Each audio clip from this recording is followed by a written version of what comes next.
Welcome to the Baseball Together podcast, baseball family. For those of you new to the show, we are here to raise money for the nonprofit organization Called Up, whose mission is to give disadvantaged young ball players the equipment they need to play the game we all love. We also want to unite communities by improving or rebuilding baseball facilities in areas suffering economic or environmental hardship. At this time, you can support by purchasing t-shirts and other baseball-related apparel and accessories from 9plusus.com. 10% of all these sales go to the cause. Again, that's 9plusus.com. The number 9, plusus.com. 9plusus.com. We hope you enjoy this episode of the Baseball Together podcast, brought to you by 9plusus. Welcome to the Baseball Together podcast, baseball family. I am your host, as usual, Brig, but unlike the way we usually do it, Brad is not going to be with us today. He is severely under the weather, has been for weeks now, and instead of playing hurt, we took a scratch. So he is going to be sitting this one out, but I have brought in another special guest, and I'm really excited to introduce you to, and I will do that as soon as I get done with some of these current events, which really just amounts to: how is it possible that Justin Verlander won the Cy Young Award over Garrett Cole?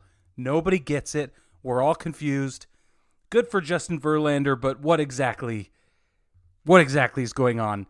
And I'm just really surprised that Aaron Boone didn't win AL Manager of the Year. I'm surprised Dave Martinez wasn't even in the running for the National League Manager of the Year. The guy had a heart condition in the middle of the season and was told to sit on the bench. There's a lot of stuff that's going down, a lot of stuff happening, and Bellinger won the National League MVP. Oh my gosh, it's craziness. It's craziness. I think we're all just excited, though, for Polar Bear Pete Alonso. So I'm going to go ahead and say that covers most of our current events for this week, other than the thing we're all wanting to talk about, which is why I kind of rifled through that first bit, okay? This week, we're going to get into Spygate. It's what people are calling it, Spygate. And if they're not calling it that, they should be.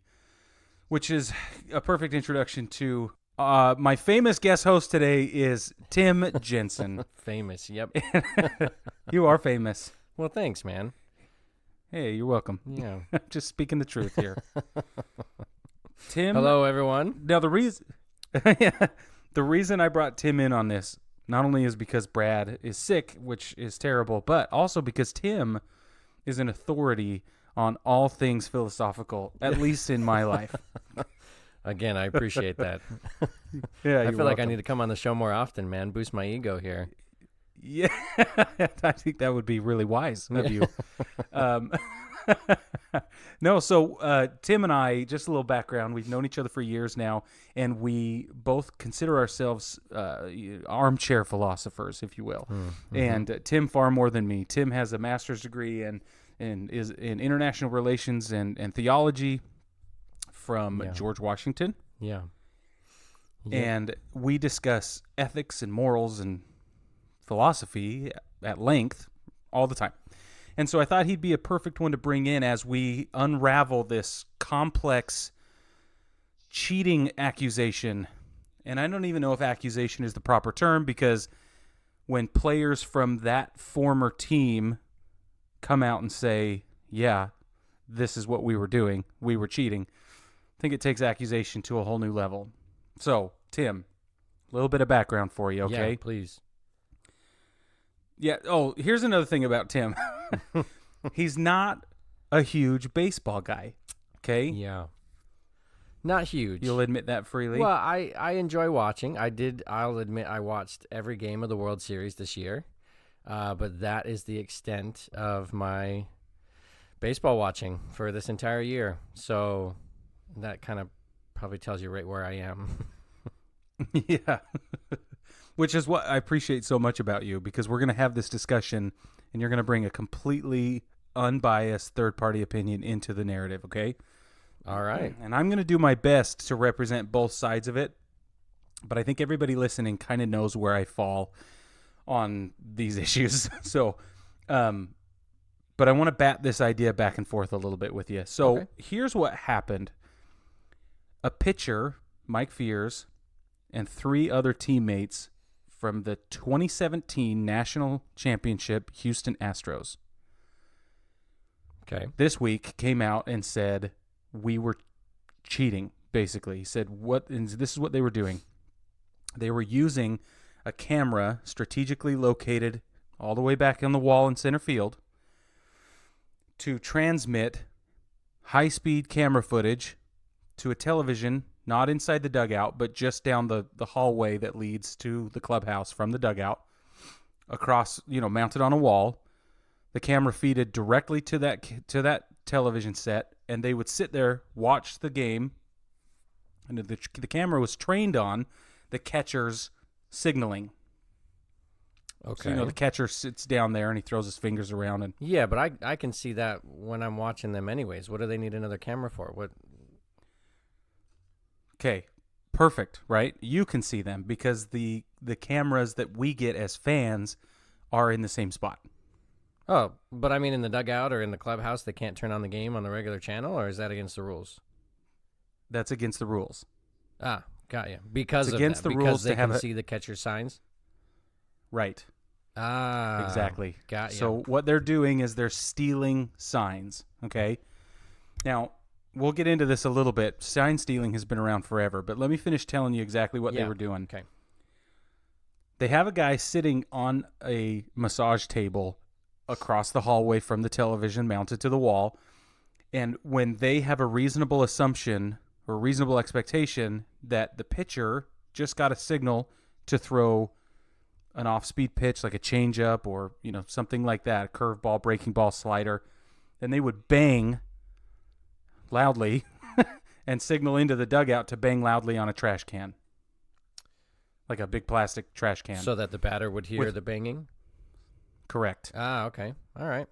The batter was then communicated the assumed signal and was able to take advantage of that one way or the other, right? That's the idea. Now, this is the Major League Baseball rule. It says Major League Baseball regulations prohibit the use of electronic equipment during games and state that no such equipment may be used for the purpose of stealing signs or conveying information designed to give the club an advantage. Okay. Now, that's what Rob Manfred, the commissioner of baseball, said in 2017. Okay. Okay. So my question to you is, based on that information, do you think they were using electronic means to steal a sign? So you're telling me they put a camera in the back of the field that was hyper focused on the actual catcher and the catcher's signs, and then they were using that to relay the information to the batter at the plate almost instantaneously to try to give that batter an advantage in his up at bat, right? Yeah, correct. Yes. And so your question is, do I think that they were using technology to cheat? Because it sounds straight up that that's exactly what they were doing.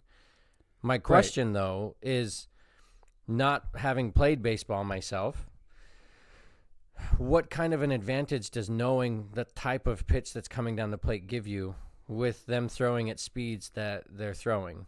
Is it significant? Well, like, genuinely, I'm asking. Yeah. Yes. No, that's a great question because speed is everything. So if everybody does their homework on what the pitcher can throw. Right. So every guy coming to the plate, regardless of what pitcher, who's pitching, they all know, okay, this guy throws, his fastballs are in this speed range, his curveballs they move this quickly, and he's going to put them in these spots. These are his likely locations. And because it takes like milliseconds to make a decision, they have to start swinging the baseball bat before it even leaves the pitcher's hand sometimes. Right. I see them winding up as the pitcher's winding up at the same time. Correct. So for that reason, having any foreknowledge as to where the ball is going to be placed and at what speed it's coming is critical. Yeah. Well, I mean, if that's the case, then it sounds like a pretty cut and dry instance of cheating, right? I mean, if it does give you that advantage, then it sounds like it would be cheating to me. But that's maybe not knowing all the circumstances here. Is there something I'm missing? No, I just wanted to make sure that that we established that that's cheating. Okay, all right. maybe I'm asking the questions and leading you down this rabbit hole, which I'm sure I'm doing. But well, no, I just wanted to make sure because as you were explaining it to me, I kept thinking like, well, I mean, the pitches are coming down so quickly. I didn't know if it really would give you an advantage to know that, hey, he's going to throw a slider instead of a curveball or something like that.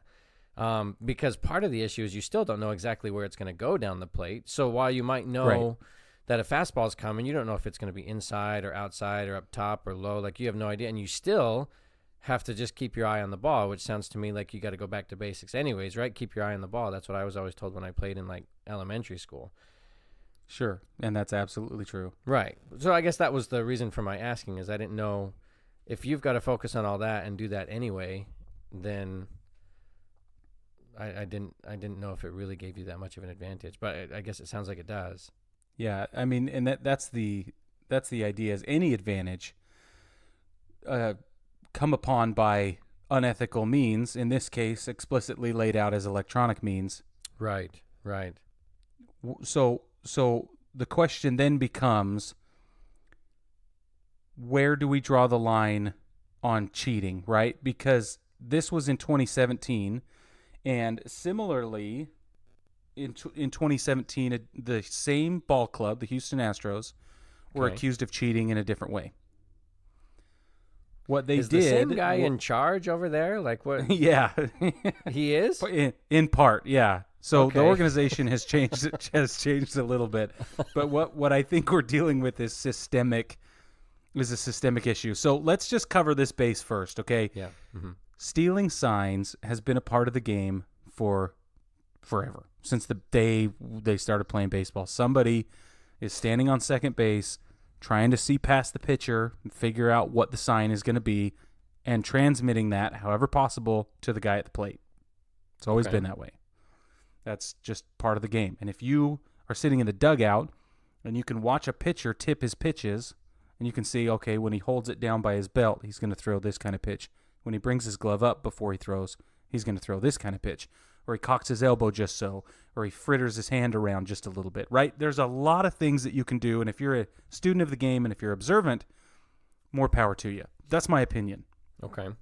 I don't think sign stealing is unethical, but I think the means by which you do that is, up for debate. So, in 2017, the the Houston Astros were accused of cheating, because what they did was they would position a guy, happen to be the same guy multiple times, at home and sometimes away, to look inside the opponent's dugout.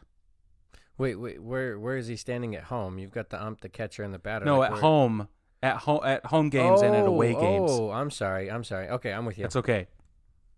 So they hired a guy, presumably, to look over the shoulder of the other team by literally looking inside the dugout during the game and then transmitting that information to his team, to the Houston Astros.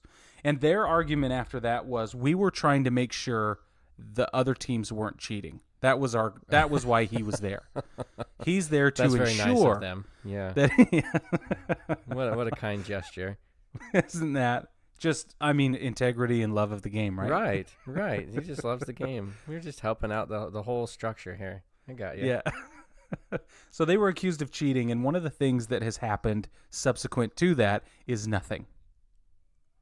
So nobody did anything. No penalties, no fines, no nothing.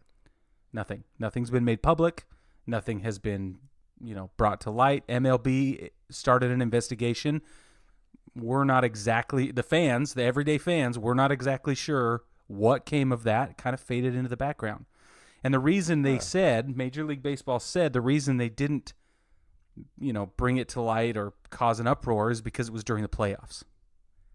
They said, oh, no, we want to preserve the playoffs. Let's preserve the integrity of the playoffs. They removed that man from the organization. He was no longer allowed into baseball games the rest of the season. Who knows since then? Anyway, so the accusations of cheating go all the way back to 2017 at least, right? For the same ball club. And now here we are, have 4 players come forward and say, this is what we did and this is how we did it. Why are they coming forward now? They're not on the team anymore? They're not on the team anymore. Yeah. And so they're like, well, we weren't part of this team. We're going to tell on them? Like, what's significant about now after this series? I have no idea. That's a great question. And I wonder if Astros anybody didn't else... even win. Like, maybe had the Astros won, they could be like, oh, dude, look, they were cheating. But they didn't even, I don't quite understand. But I guess that's not really relevant. If they were actually cheating, they were cheating, I guess, right? Yeah. But that's interesting to me that the MLB would instead of investigate a potential fraud case or a potential cheating case, not fraud, instead say, well, the playoffs are a little bit more important. We're just gonna kind of sweep that under the rug. Is this a matter of like severity of cheating? Like this one's more important, or is it just because we're no longer in the playoffs and there's nothing going on that everyone's kind of bored and they're like, well, I guess we'll investigate this one? Well, I think this one was made very, very public. As opposed to the other one? Yeah, the other one was public, but it was, I think the reason it was less egregious, and maybe severity, like you said, is really the reason here, because there was not an electronic means used to enhance the Astros' ability to play the game. I see. So had they had some dude in center field with binoculars and a telephone, I guess telephone, that's electronic. Never mind. I don't know. Okay, now that's interesting you bring Smoke that up. signals. Yeah. No, it's interesting you bring that up, because in the recent past, I think it was 2016 or 17, the LA Dodgers were accused of stealing signs by having a man in center field wearing a bright white shirt, big, loud, bright white shirt, use arm signals to convey exactly what he saw. No. How long did he get away with that? Some dude in the back I don't know. Just doing these things. He's out there doing the YMCA. Oh, that's really funny. Isn't that interesting, though? So he's sent out there by the team, presumably, right? Like some manager somewhere. Right. I don't know. Sends him out there, says, "Hey, figure out some way to let us know." One, who's seeing this guy? Is it somebody in the dugout with binoculars being like, "Okay, guys, he's doing a Y. Somebody hit it 3 times so he knows a fastball's coming." Right, and in that situation, I don't exactly understand all the mechanics of how they transmitted the signal. Bizarre. But that's what they did. Okay, well, here's another question of cheating. Go ahead. So you've got somebody with a camera. They can see it probably real time. It's being relayed to somebody in the back. You said on a massage table? Maybe I missed that part. In the hallway leading from the dugout to the clubhouse. Okay, so this clubhouse is somebody back a locker there, room in baseball. Oh, okay, got you. Thank you for clarifying. I appreciate that. You're welcome. Because I didn't know that, so that's good. Okay. So you have somebody in the clubhouse who's watching the video and then making noises so that the people in the dugout can then make another noise so that the batter can hear it. How much time usually before the pitcher accepts a call and he actually throws the ball? Because, again, having just recently watched the World Series, so now I'm a little bit more up to it on how that goes. It seems like a pretty quick turnaround. I mean, do you really have time to convey all of that sort of behind-the-scenes thing? Like, does that make sense? Yeah, absolutely. Yeah, you definitely have time, and it depends on the pitcher. That's the thing, is if a guy has a pretty quick delivery, and some guys change up their delivery time. They change up the way they do it in order to influence the batter's perception and mess with him, right?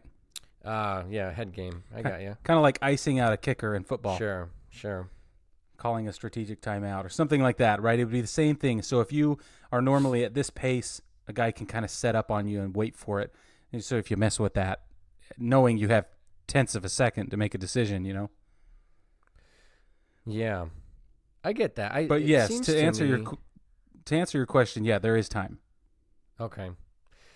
It sounds like, from you saying that stealing signs has been a part of the game since the beginning, really it's just come down to the Astros just got caught more recently doing it in a different way, right? Because I can't imagine if other teams are having YMCA guy in center field do his thing, then I can't imagine that there aren't a lot of other teams out there doing the same exact thing. They just maybe are doing a little bit more secretly or a little bit more wise about maybe. it. I don't know. Yeah.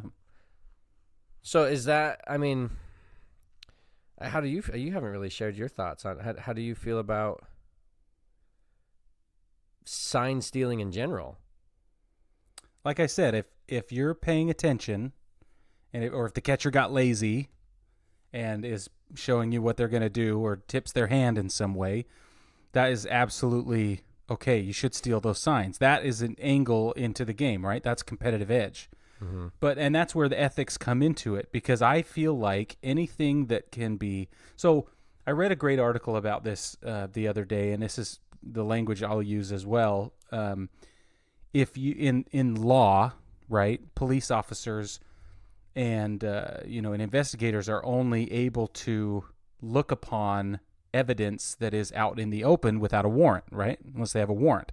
Sure. And because people have a reasonable expectation of privacy is the analogy that I'll use.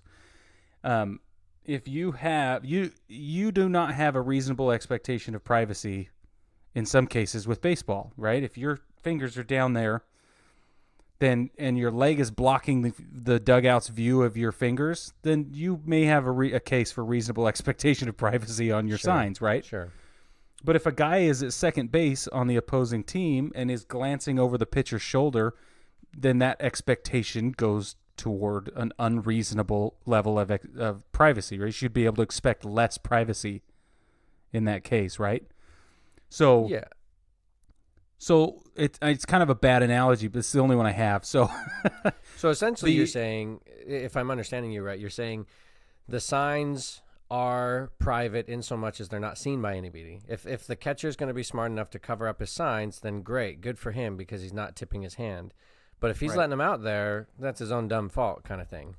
Absolutely. And Got you. as long as it can be reasonably expected that anybody paying close enough attention could pick it up. Which you would assume they're doing, right? I mean, you're playing this team in a competitive sport. They're going to look for any advantage or any weakness, any, chink in your armor kind of thing.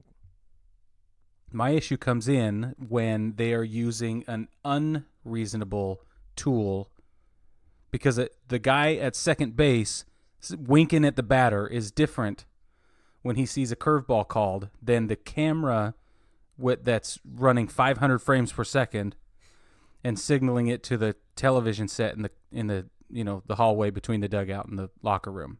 Right. I guess my question, I don't know, maybe this is redundant or kind of a bad question, but what is to stop anybody in the dugout or back in the, dang it, what did you call the locker room? The clubhouse. The clubhouse, sorry.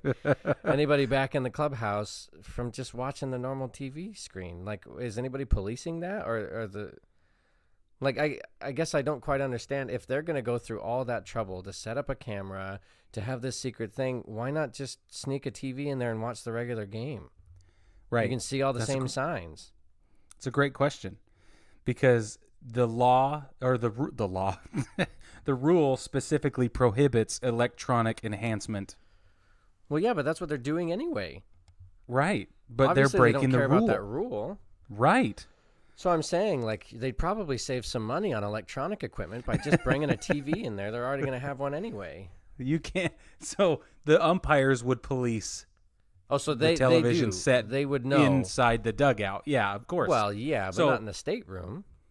Right. So here's the thing. Here's the other thing. In 2018, so last year, the Red Sox were accused of stealing signs and using an Apple Watch to do so. That's awesome. Okay. Yeah. So what's even more interesting is that their manager was on the 2017 Houston Astros team. No. Stop. Yes. What? No. Okay. No, I won't. I refuse to stop. I think somebody's just got to look into the Astros. It seems like all these scandals are tied back to the Astros somehow. Well, and they're not the only ones doing it, but it is interesting. It is interesting how much evidence points back to Houston having a systemic problem, which I know we did jump the shark a little bit at the beginning of the episode by stating, but still, I have more evidence to levy against them. So here's so what do you think of that? Do you think that? I mean, well, let me back up. What this shows is that other teams are doing it, how whatever relationship they may not have with the Astros, and B, that Major League Baseball has yet to do something about it. That's the real problem. Now, they rewrote the rule after 2017 to make it a little more explicit that electronic communication and electronic means of enhancing the game is absolutely airtight illegal, but still people are doing it. Now, let me ask you this, because the defenders of the Astros are saying, well, it's a competitive advantage. Well, what wouldn't you do everything in your power when it's literally your livelihood on the line? Well, okay, but at the same time, you could make that argument about anything then. Would they make the same argument about, like, illegal doping? I don't know if this is opening some other Pandora's box. That's exactly the same line we get with steroids. That defenders of it are saying they're just taking an advantage, and that's just what it is, competitive advantage. Yeah, and if you want to be as good as them, then you do it too. Huh. So their argument would just be, well, just let everyone do it, and then we're all back up at the same level. Or would we? Would we be? Because who's to say in the steroid argument that your tolerance for the substance is greater or equal to mine? Who's to say that it will enhance you to the same extent that it will enhance me?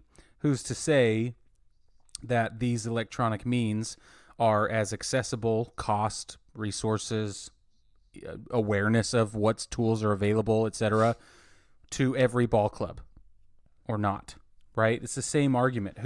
So nobody would have ever, maybe nobody had ever thought about putting a guy out in center field doing the YMCA in a special color T-shirt. I don't know. Sure. But the teams that didn't think about doing it that way would be at a distinct disadvantage, even though it would be allowed under this logic. Right. Yes.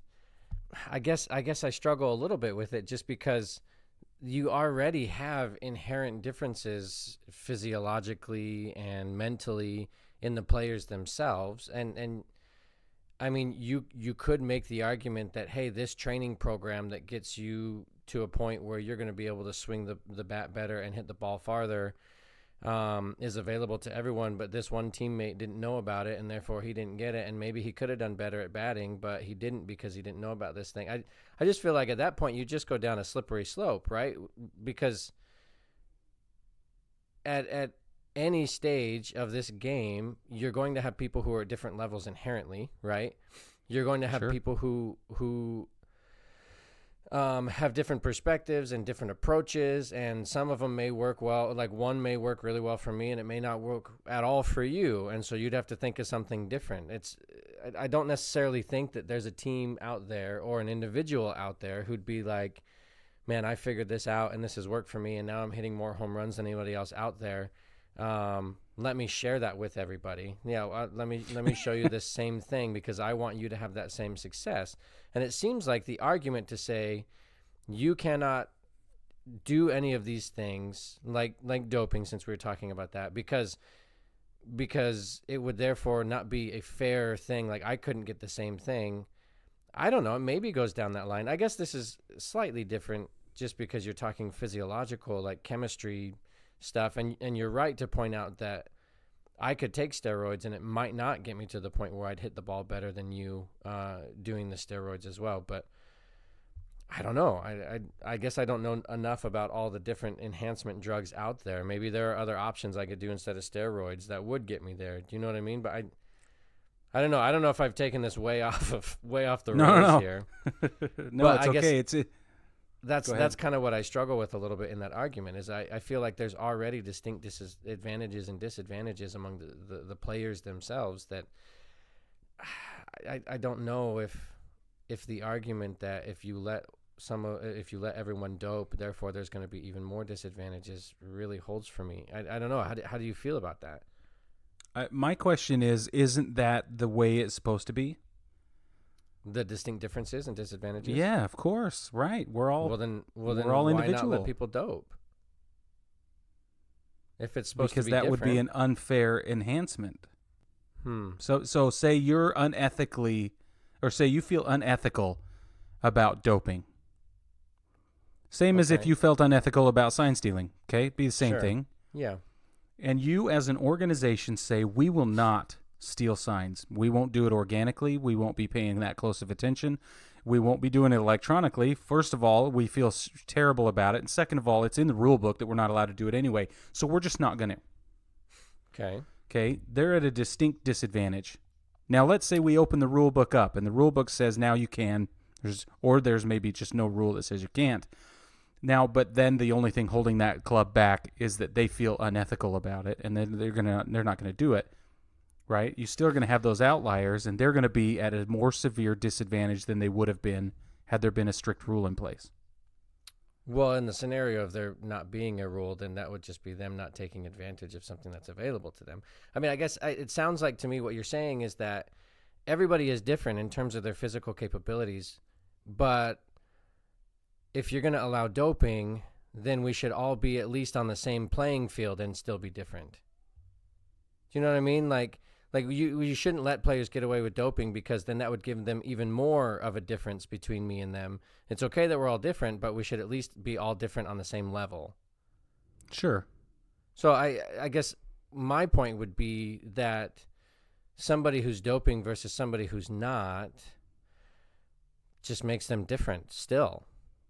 And we're maintaining that difference altogether. Now, I'm not arguing for doping. I'm not necessarily saying I stand by the idea on an ethical level that you should be doing these things. I just don't know that I fully understand, I guess, the argument that we shouldn't do it because of these distinct, well, I don't know. See, that's the thing. It's difficult for me in one breath to say I'm not behind it, but in the other breath to say I don't really understand the argument for it. Right. Because then you got to go back to integrity of the game. Not personal integrity, not organizational integrity, but integrity of the game. And that's the next argument that we come to with sign stealing and via electronic means or any sort of electronically enhanced advantage. Okay? Right. Does it mess up? Does it tarnish the game? Well, okay, let's throw this hypothetical then. I guess maybe not even a hypothetical. Let's say that Houston was doing it during this current World Series. Right? They still lost. They still lost. So was it that big of an advantage? And I guess that's the question, right? Is we can talk about these the 2017 team. Oh my gosh, I can't even speak. I'm sorry. They won. They won the World Series, and maybe you could make the argument that they would not have won if they weren't doing the sign stealing, but that's something that we'll never know, right? We also do we know if they were doing it this World Series? We don't know yet. Well, even if it came out that they did, I guess this would be an instance against that argument. It would be, yeah, if that was the case. I guess I just don't know to what extent that would then compel some sort of action needing to be taken. And I do find it really interesting that the MLB has never done anything about it. Have they never fined a team for doing this? Or I guess somebody got fired, but that was probably the team's doing, not the MLB's doing, right? Yeah, in the case of the Astros, it was the team's doing for sure. What about the Dodgers who got caught with YMCA guy? I don't know. I don't know what sort of penalties were laid out. I want to say I remember fines, but I don't know. See, because it almost sounds like to me, if they're not doing that, I mean, if they're not fining people, it sounds like it's something that all of these guys are like, yeah, this is totally fine, but hey, we gotta keep the integrity and, hey, don't do it again kind of thing, but under the table, just figure out a different way to do it and not get caught. Right. Isn't that implicit acceptance, though? Doesn't that imply that it's okay? Right. No, that's what I'm saying. Right. Yeah. And I wonder if the MLB's really not doing anything. Maybe it's just because the fan base, people like you in this instance who are talking about the integrity of the game and find that to be kind of an unethical action on their part, whereas the owners are kind of like, yeah, it's just how it is. Everybody's doing it. Well, you got caught publicly, so knock it off, and now we got to launch some investigation. And unfortunately for you, this time the playoffs aren't going, so we have to swing the hammer. Is that what you're saying? Yeah, I guess. I don't know. I guess we'll see what they do with it. But if they just kind of swept it under the rug last time around, I just find that really peculiar. Like, why would you do that? Especially when you're coming at it from the position of the organization that's there to uphold the integrity of the game and make sure that it's ethical and that there are not any like clear or distinct disadvantages to any team outside of, the physical abilities of the players themselves to do what they do.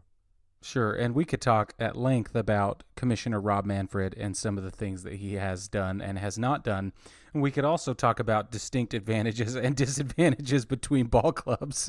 Well, right. But right. Because let's talk about money for a minute, but we won't. So that's for a different day. Okay. We're going to take a quick break, and when we get back, I'm going to give you some more information that I think people need to know about. Hey, babe, I'm headed to concessions. Do you want me to grab you something? Yeah, anything, whatever you're getting. Okay, I saw a burger. I'll probably grab that. No, that doesn't sound good. Okay, I think there's barbecue, probably some nachos. I don't think I want either of those either. But just get me anything. What do you want? I saw a hot dog earlier. Okay, I can do that. Well, no. Couples may quarrel, but baseball is for lovers. Shop the Lovers Collection at 9plusus.com.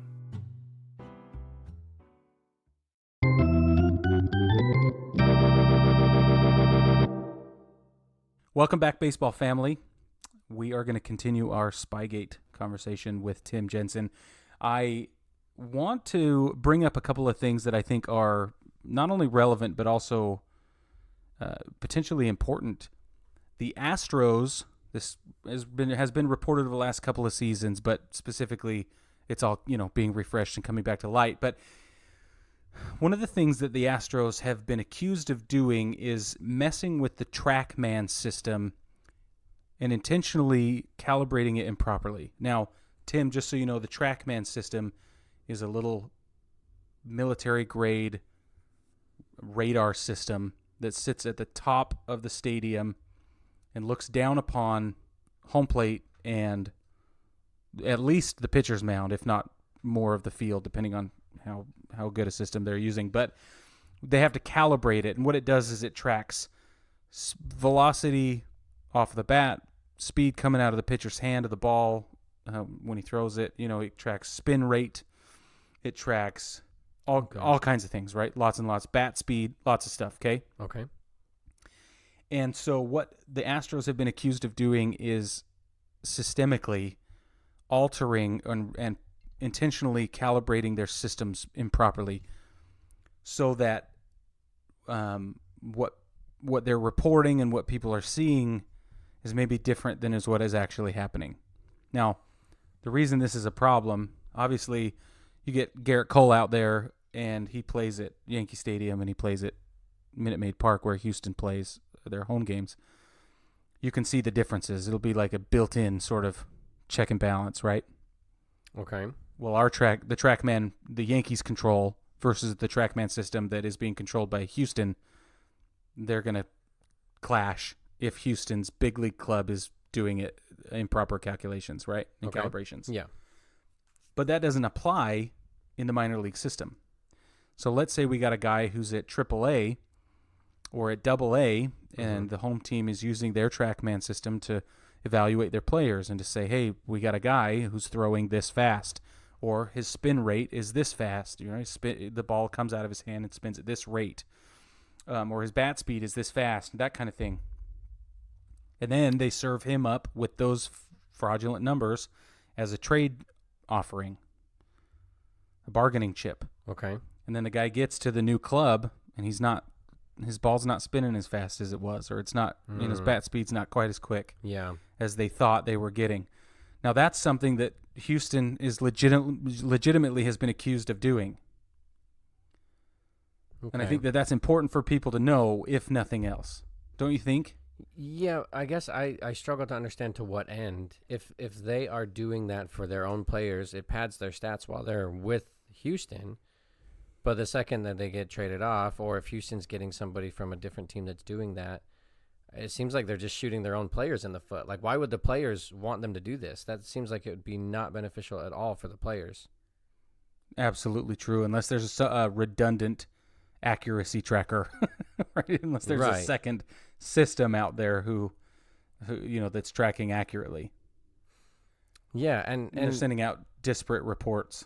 With all the people who are watching the statistics of most of these games and are watching these games so closely, wouldn't it take just a couple of games to recognize that, hey, when this dude's playing in all these other stadiums, he's swinging at this, but when he's at the Astros, he's always, a few seconds slower or a little bit slower on the velocity of the ball coming out. Like, that seems like something that somebody would pick up on pretty quickly, right? How is that not?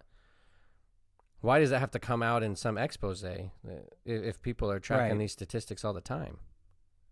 Well, and I think that the pitcher's speed is not in question. It's the minute stuff. It's spin rate is an example, right? It's bat speed. Those are the two examples that I saw, and those are like really in-depth minutia details. So really they only come up on scouting reports more or less. Okay, so I guess then if they're using that equipment that's at the top and it's tracking that information, are you saying then that somebody is getting that and then altering it once it's there? Or are you saying that they are adjusting the equipment itself to track those things differently but not the speed of the pitch differently? Does that make sense? Like how that's what they're doing? They're tampering with the equipment itself? Yes. Okay. Because then the report that it spits out looks as authentic as it ought to look. I see. I got you. So but you bring up a question that I didn't even think about. What does that mean for the players? Player confidence, player morale. Do the players know that this is a part of the system that they're coming up in? Do they know that? And if they do, right, if they know they're a part of a system that is, tweaking things to this extent and with this exact, like with fraudulent intent, then what would that do to you as a person?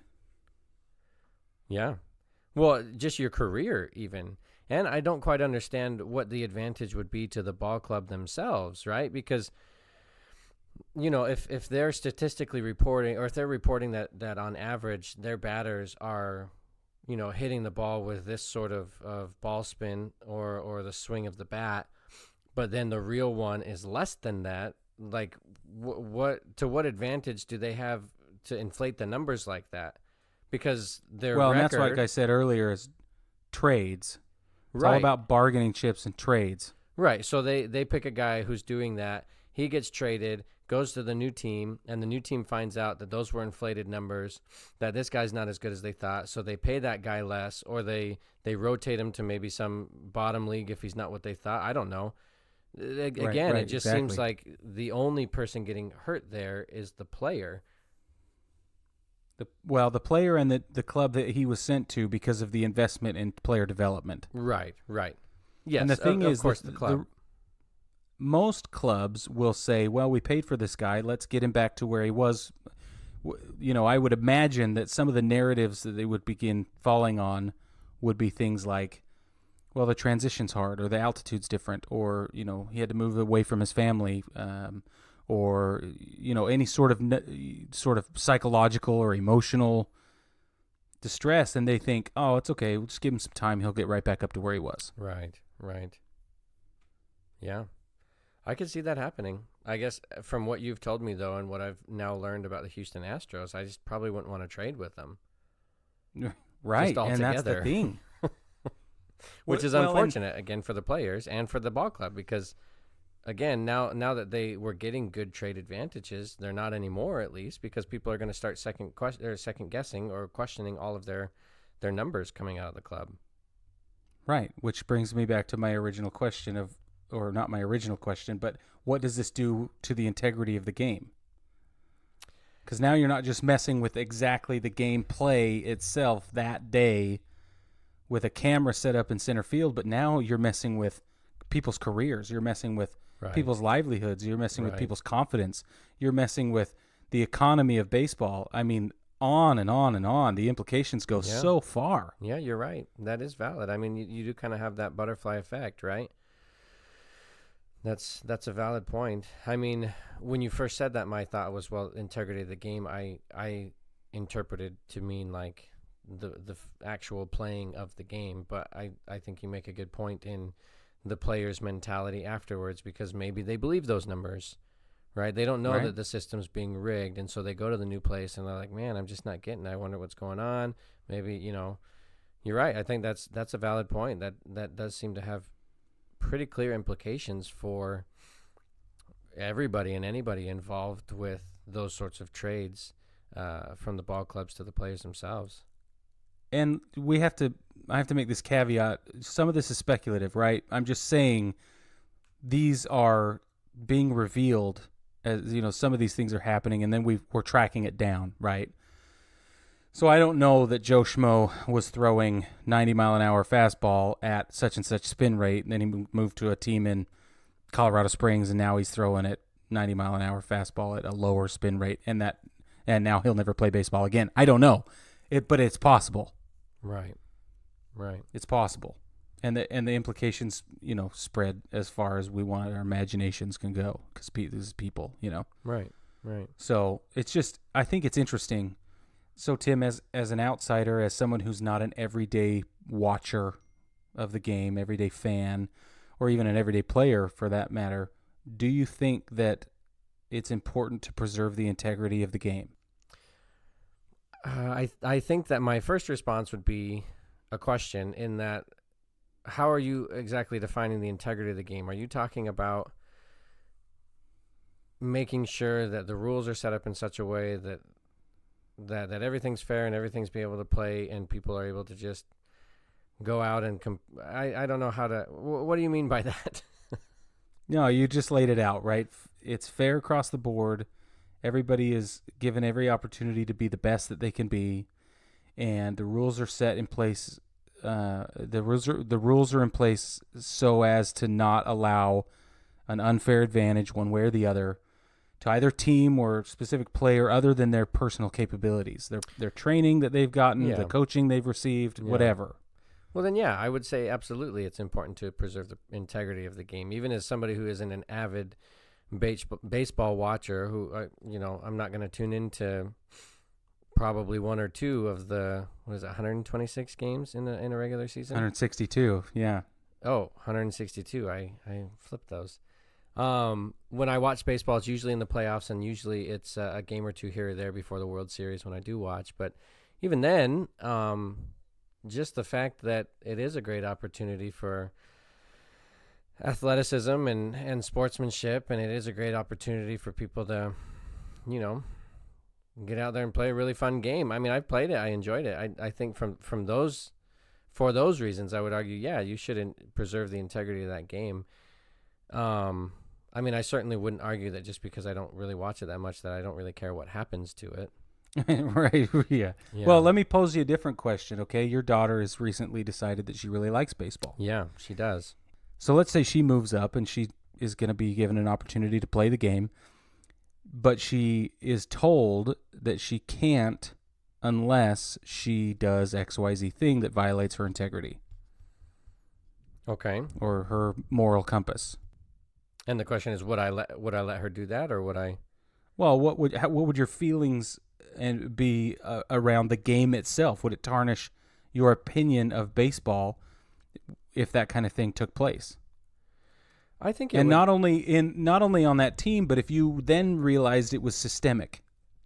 I think it would. Yeah, if I realized it was systemic and this was going on in all of baseball, I would have a difficult time continuing to support that move for her, but I would do so from that position of a parent, right, where I don't want her to have to, do things that are against her values or her morals, or at least stand up for those things. You know what I mean?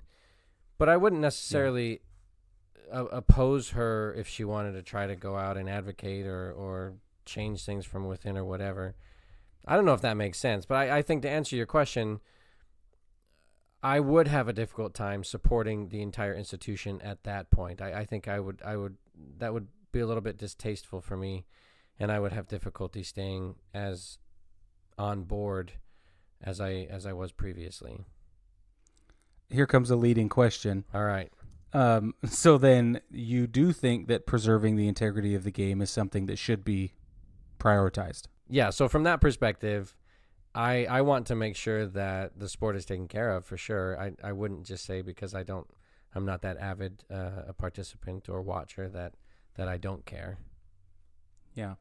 Now, let me maybe even the playing field a little bit. I'm an everyday baseball guy. You're not. But I'm also not a gambler, and you're not either. But Right. there's a lot of money changing hands when it comes to baseball games. Like a lot. And people bet on every single tiny little thing. Everything. How many innings a pitcher will last. How many times. You can bet on anything. You can bet on how many times a guy will throw fastballs versus curveballs by percentage. Whoa. Okay. Yeah. You can bet on everything. So if that's the case, and neither of us are betting at any degree, on the game itself, right. but we do recognize that there is even an outside economic influence. Right. Then do you think in that case, does it further justify maintaining the integrity of the game? Does the need grow for you? I don't have any sort of sympathy or allegiance to those who are just betting on the game. I wouldn't say that we should maintain integrity just so that the dude gets a proper paycheck on his bet. That would never be my approach to this argument. That's a great answer. Is that what you meant, like from that perspective? Yeah, and alternately, I mean, you don't care. A gamble's a gamble. You're going into it knowing you could win or lose, right? That's the whole point of gambling. I mean, that's the definition. Sure. Now, if somebody who's gambling wants to say, well, this was unfair because that team was cheating and I probably would have won that money, but that team cheated and so I didn't win that money. I mean, what do you want to have happen? I mean, are we going to file a lawsuit? Do you want to go for damages because you gambled and the team cheated? Like, I don't know. Maybe there's legal recourse there. I have no idea. I really don't. And if there is, but then now I guess go for it. I guess if there's legal recourse, then go for it. But if there's not, and then see, that's what I'm saying. We have to ask these questions now. Right. That's my whole point. Is now we have to ask these questions. We have to ask what happens to your daughter, right? What does this do to her? We have to ask what happens in Vegas. Right. We have to ask what happens to the guy who saved up his whole life to go to a World Series game, pick that one because it's finally his team, finally made it, and he found out they were cheating. Yeah. Yeah, those are great questions. And I think that's definitely, I mean, that's a big problem that touches a lot of areas. I just, it sounds to me that most teams are doing this and that the Astros are getting caught habitually, which means they got to find somebody else who's better at it or they just got to stop, right? Like they got to change their MO here because it's just not working for them. But at any rate, I mean, who's to say that World Series bet that you did win wasn't because the other team that won was cheating? Are we gonna if we're gonna go that route, then you just kind of open a can of worms, right? When you're looking at it retroactively. But I guess moving forward, I think that these are valuable discussions to have, but you have to have the MLB on board because it sounds like they're not doing anything about it other than opening investigations or just saying it's not the right time. But again, I don't know if they're doing anything about it or not. Yeah. Okay, so let's take this. That's a perfect segue into what I wanted to ask you next. Let's say Major League Baseball says, all right, that's it. We just removed that rule, took it right out. Okay, the rule book doesn't say you can, but it also no longer says that electronic means of enhancing your team's ability to perform or win the game or whatever you want to call it. It no longer says that that's illegal. Okay. What does that do to the game? I don't know. If it's a carte blanche, implicit acceptance of such tactics. I guess it would have to come down to how many teams are already doing it and just haven't gotten caught, which we just don't know. Sure. And I think you'd find out pretty quickly, right? Because if most teams are actually abiding the rule and not doing it, and then it was repealed and teams were allowed to use whatever means necessary to steal signs, you'd find out pretty quickly who was doing it and who wasn't. But at the same time, going back to my discussion or my argument on the side of doping, is if everybody's doing it, then everybody's being elevated to the same level of of doing that, at least in so much as they're able to steal the signs. Maybe they're doing it differently, or maybe one's good at it and the other one's not as effective at it. But it raises the bar. It raises the level because everyone's able to do it. Does that make sense? I don't know if I'm conveying that well enough. No, I see what you're saying. I'm just not quite sure I understand why it would, if it was open for everybody to do, I don't know that it would drastically change it. I guess, one, because we're dealing with a hypothetical and we don't know how many teams are doing it right now anyway, which it sounds like teams have been trying to do it for a while. Yeah, that's true.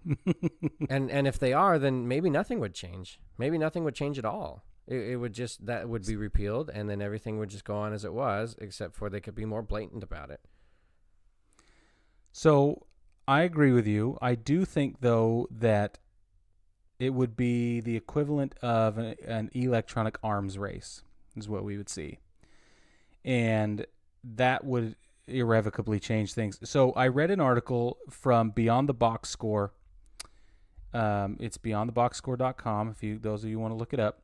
And Cheryl Ring, she's a litigation attorney and legal director at Open Communities. She wrote this article, and she's in Chicago. She also called it an arms race, which I really appreciated.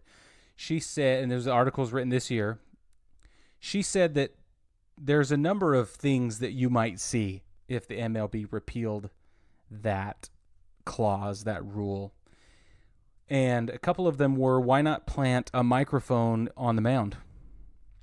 Because you have mound visits, and the catcher comes up to talk to the pitcher to negotiate a strategy for the next at bat, or the manager comes up, or the pitching coach comes up, and they talk to the pitcher about what they expect of them and what's coming and what their recommendations are. Why not put a mound or a microphone in the mound? Yeah.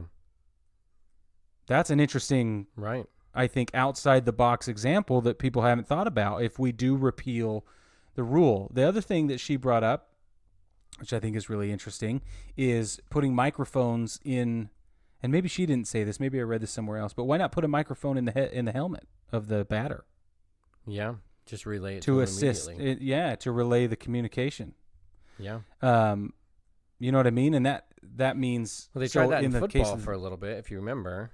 Yeah, they did. They put the helmets in the QB, and when they try to figure out the opposing defense or stuff like that, they would yell it out there or send it out there. Yeah, absolutely. So it's really interesting. There's a lot of different things that could change if they repeal the electronic surveillance clause, let's call it, from the rule book. And I just think that no matter how you shake it, it's a bad idea. So you see it as fundamentally changing the game. I think it's impossible to avoid fundamental changes if you do allow this sort of rampant electronic surveillance. Okay, but let's play it out for a minute. Let's just okay, lay a scenario here. What does that look like for you? What fundamentally changes? The equal in terms, advantages. I guess I mean in terms of actual gameplay, actual swinging the bat, base running, catching the ball, all that kind of stuff. What do you see? I'll that give you a perfect example. Okay. It gives the home team a distinct advantage. Just like an intelligence organization would bug a hotel room they were going to conduct a meet in, right? Okay. It would be at the source's disadvantage in every way. Okay, and it would be the same way. So that, let's say they're putting cameras and audio recording equipment in the dugout of the opposing team.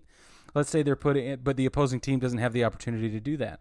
Let's say that they have cameras set up with strategic hyper focus, with high-speed cameras in different areas of the field to monitor things. Yeah, I see what you're saying. So you would see it as a completely one-sided venture, right? Where the away team would not be able to go into that stadium and use any of similar tactics.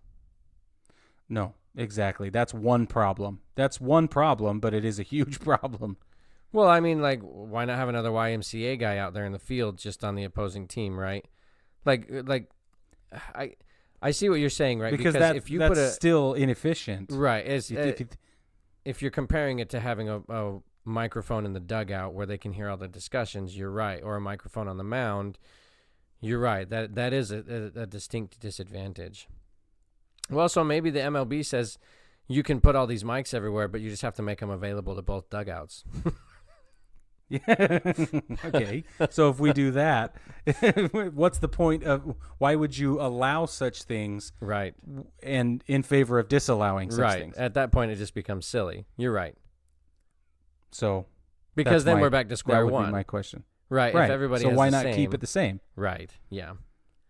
No, I'm with you. That makes So- total sense. I agree with you. It just seems that they're using more energy and more time to fight these things. And I think maybe that's part of the argument, right? For those who are Yeah. defending what happened, they're saying, look, they're just using this advantage. The MLB is saying, no, this is not allowed. You're talking about how this is going against the integrity of the game. It just seems like there's a lot going on, and there's so much time and energy being spent on investigating these things and making sure people aren't doing it and policing it. Then maybe they should just install them and make them available to both coaches, and that's just it. It's over, and there's no need to cheat anymore because you got the audio from the dugout, you got the audio from the home plate. I know this is probably a terrible idea. I'm just saying. Yeah, I see what you're saying. It just seems like right now, at least as it stands, and I think every sport suffers from this at the moment, right? They're all trying to figure out how to cut back on these sorts of scandals because that's just kind of what we do, right? In these sporting events and other areas of life, but in this instance, we try to find any sort of advantage that we can, and unfortunately, sometimes those exploit it. Sometimes those means are illegal or against the league rules, which I don't condone. I don't think that that's okay. I guess I don't know if I conveyed that well enough. That I'm not on the side of getting rid of these things or getting rid of the oversight in order to make sure that things are policed. I guess I'm just trying to convey that I struggle outside of the example you gave of the home field advantage and the microphones on one side and the away team not really having the same advantage. Outside of that, I don't know that there's really that much of a disadvantage. I just, I struggle to not just say, well, why not just let everybody do it? And that way you don't have to police it anymore. Everyone's doing it and everybody has a similar advantage. But you make a good point, and I think that changed my mind a little bit about the distinct advantage a home team would have. The MLB would then have to make sure the home team was not preventing the away team from having the same advantage, and you'd be back at square one anyway. Right. So let me give you one more thing to puzzle out with me before I ask you my last question. Baseball is obsessed with its past as much as it's obsessed with its future or looks forward to its future. I've noticed that about baseball. We are obsessed with the past. Yeah.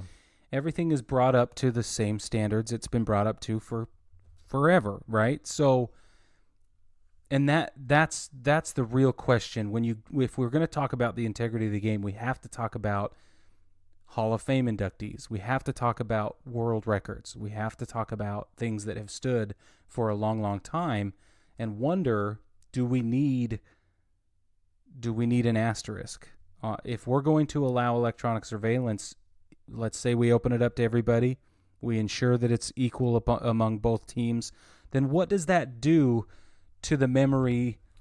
What does that do to our memories that we're building right now of the ball players that we're idolizing and that are becoming heroes to our children, when the heroes we idolized and as we were kids never had any of that available, right? Yeah. They did it with raw talent. They did it with what we hope was integrity. We don't know. Obviously, They were probably trying to cheat back then too. But we hope, and there's no evidence to support that they were cheating. What does that do? What does that do to baseball? What does that do to your relationship to the game, or your children's relationship to the game? I mean, and that's really important to me. Yeah, and I understand that. I get that perspective, and I think that that's a valuable and important question to ask, honestly.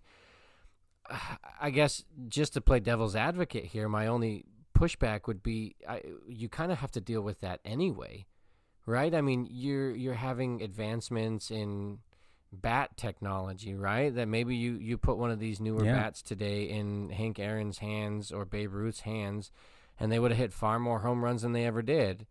Do you know what I mean? Like, I think technology inherently changes the game anyway. Now, to your point, though, allowing that sort of systemic adaptation to take place, that would be monumental, I think, on a different level than just technological development or advancement. I mean, that's kind of the question in every sport, right? Like, people in basketball are like, oh, could LeBron James have really, played in the same court as Michael Jordan and Magic Johnson? That, the game's just different. Things have changed. Techniques are different and all that. So on one level, I would say we deal with that anyway. But if we're bringing it back to the realm of the sort of ethical and the cheating level, then I think that that's a very valid point and an important question to ask, and one that should, I think, guide those who are making the decisions on what is and what is not allowed within the sport today. I agree. Dilly. Well, thank you. Yeah. I loved that you said it should guide. That perspective should at least be at the forefront of the minds of those making the decision moving forward. I think that is absolutely true. Right. And to hear it come from you, an outside perspective, makes it even better. Well, thank you. Yeah, you hope it would. I appreciate that. Yeah. So my last question to you, before we wrap it up, I want to know, do you think a punishment is in order? And if so, how would you penalize teams who are discovered as having absolutely cheated? Well, whether it benefited them at tangible ways or not. Right. I mean, first and foremost, nobody's ever going to take you seriously as an institution if you're not going to enforce the rules.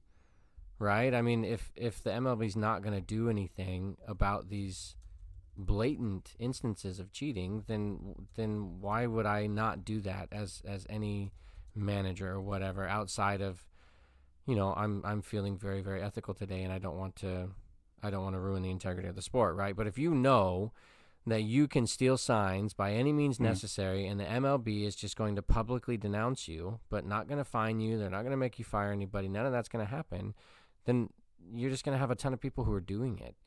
So I think absolutely there should be a punishment if you want to maintain that level of integrity. And if those people who are making the decisions do exactly what we just got done talking about, hold in mind that sort of legacy of baseball, then they have to. There has to be a punishment. I don't know historically, not being an avid baseball person myself, I don't know if there have been punishments in the past or what they look like. I know that record is a big deal for people, and I was when you asked that question, I thought recently there was kind of a scandal with in college basketball at Brigham Young University in Utah, where they had a player who was apparently receiving a lot of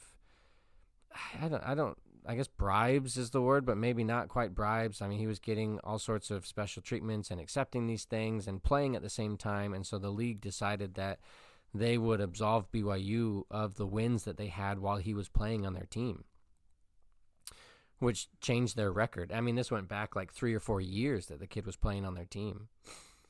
And so their record for the last 3 or 4 years has been changed completely. And that seems like a pretty severe punishment. And maybe it was a little too much, but I think it would kind of deter cheating in the future, right? If you're, let's say that it comes out after this that the Nats were cheating during the World Series. I mean, strip them of their title. That's obviously a really, really big deal. And if that sort of thing happens, that I think would deter people from it would make them think twice, or at least, come up with far more sophisticated ways, which I hope they don't do, but you know what I mean. I don't know if that makes sense. Yeah. So you think that an appropriate punishment would be to strip the Astros of their 2017 World Series title? I mean, I guess it comes down to how serious the crime is, right? I mean, that was your original question, right? Like, let's talk the ethics of this thing. And from an outside perspective, the way you presented it and the way that you talked about the sort of butterfly effect of what they were doing, it seems like it's a pretty serious infraction, right? This is a serious thing that they did. And if that's what led them to win the series. I think that's how the fans see it. What do you mean by that? Expand on that a little bit.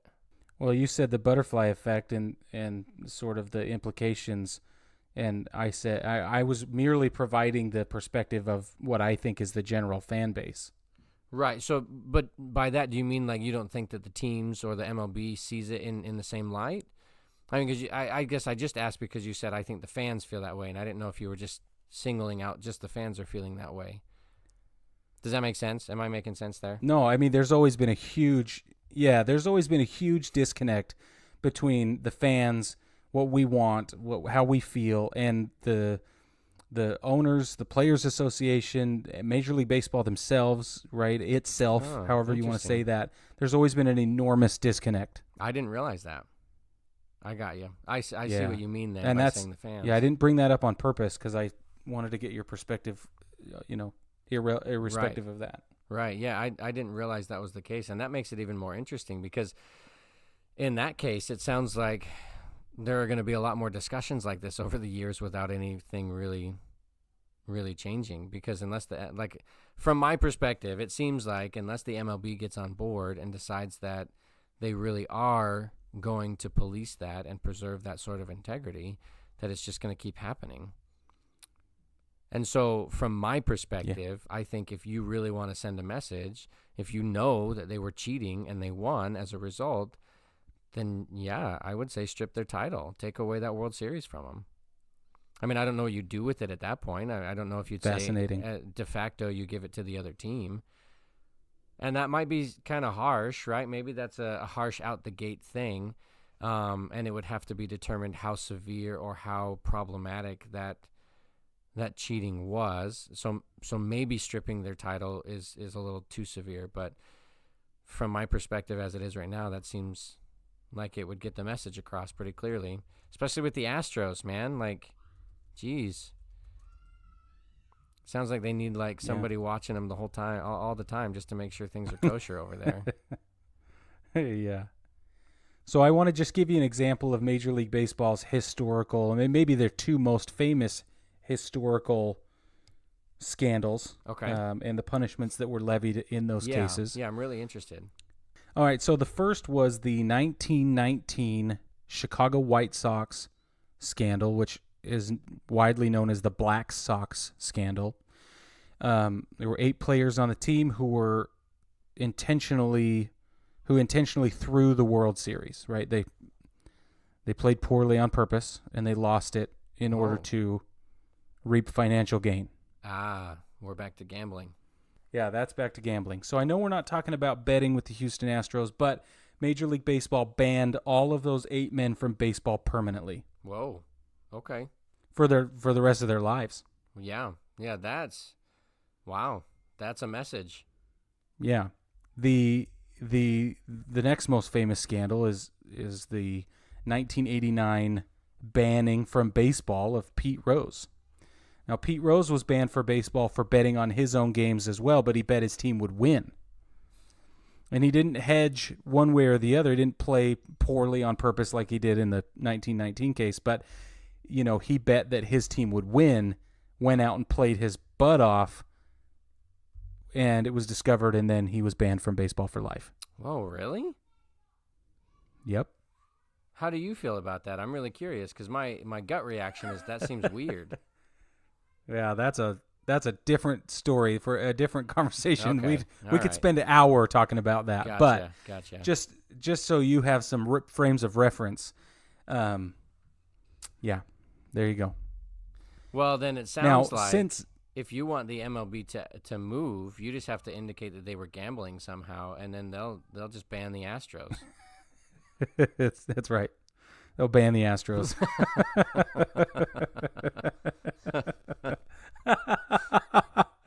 Oh, sorry for all you Astros fans out there. I don't know why I always bring about my co-hosts' eager desire to offend everyone, but it's so funny.